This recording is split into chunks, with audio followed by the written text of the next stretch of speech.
Badalona ha estat la gran protagonista de les dues darreres etapes de la 92a Volta Ciclista a Catalunya.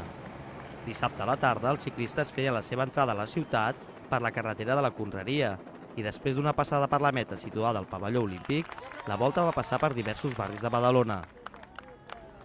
A la recta final, l'Espinal va guanyar l'asturià Samuel Sánchez, el ciclista més aclamat per l'afició badalonina.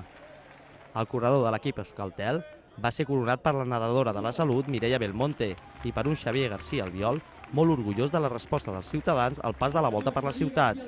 La valoració és molt positiva. Jo he estat aquí davant del pavelló a l'arribada, però em diuen que per tots els carrers per on ha passat per la nostra ciutat hi havia molta gent. Un dels meus objectius és que no arribés a un punt, sinó que passés, permeti que fes una volta per als màxims barris de la ciutat. Això ha estat així avui a l'arribada, també demà a la sortida i per tant molt satisfet i molt content perquè del que es tractava era que els veïns poguessin disfrutar i així ha estat.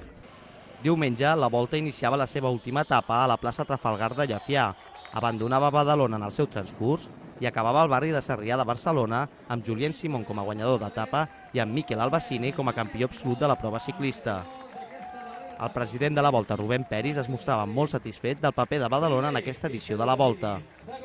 I jo crec que tots plegats ens podem donar per satisfets. Jo vull agrair molt sincerament la predisposició i l'ajuda de l'Ajuntament de Badalona, encapçalada pel seu alcalde, i per tot el consistori, perquè en tot moment ens han ajudat, han col·laborat amb nosaltres i ens han facilitat molt i molt la feina.